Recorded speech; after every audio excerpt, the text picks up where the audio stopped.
নমস্কার। সুধী সুপ্রিয় দর্শক মণ্ডলী, ভোরের আলো ইউটিউব নিউজ চ্যানেলে আপনাদের সবাইকে স্বাগত। সুপ্রভাত। আজ 23শে আগস্ট শুক্রবার। আপনারা দেখছেন ভোরের আলোয় আবহাওয়ার আপডেট। সমুদ্র উত্তাল থাকার কারণে ওড়িশা এবং পশ্চিমবঙ্গের উপকূলের মৎস্যজীবীদের সমুদ্রে যেতে নিষেধ করেছে আজ বিকেল পর্যন্ত। মৎস্যজীবীদের উদ্দেশ্যে নতুন করে এই সতর্কবার্তা জারি করেছে আবহাওয়া দপ্তর। ঘূর্ণাবর্তের ভোলবদলে এবার নিম্নচাপ আবার নতুন করে শুরু হতে চলেছে, তাই 8 জেলায় কমলা সতর্কতা জারি করেছে আবহাওয়া দপ্তর। এখন জেনে নেব আবহাওয়া দপ্তর আজ কোন কোন জেলায় বৃষ্টিপাতের কথা জানাচ্ছে, আগামী কয়েকদিন কেমন থাকতে পারে বাংলার আবহাওয়া, ভারী বৃষ্টিপাতের সম্ভাবনা রয়েছে কিনা, সমস্ত কিছু জানার চেষ্টা করব এই আপডেটের মাধ্যমে। সক্রিয় রয়েছে বর্ষা, দক্ষিণবঙ্গ জুড়ে ফের প্রবল দুর্যোগের পূর্বাভাস। ঘূর্ণাবর্তের দোসর মৌসুমী অক্ষরেখা। এদিন দক্ষিণবঙ্গের 8 জেলায় কমলা সতর্কতা জারি আলিপুর আবহাওয়া দপ্তরের।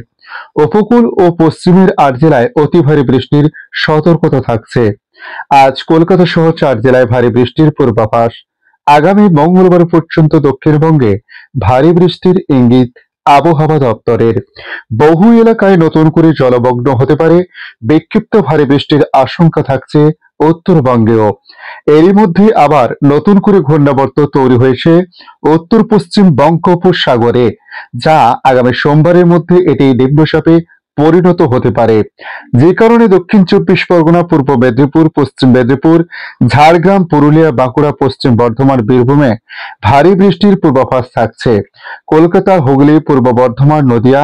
অন্যদিকে আজ উত্তরবঙ্গে ভারী বৃষ্টির পূর্বাভাস থাকছে, বিশেষ করে জলপাইগুড়ি এবং আলিপুরদুয়ারে।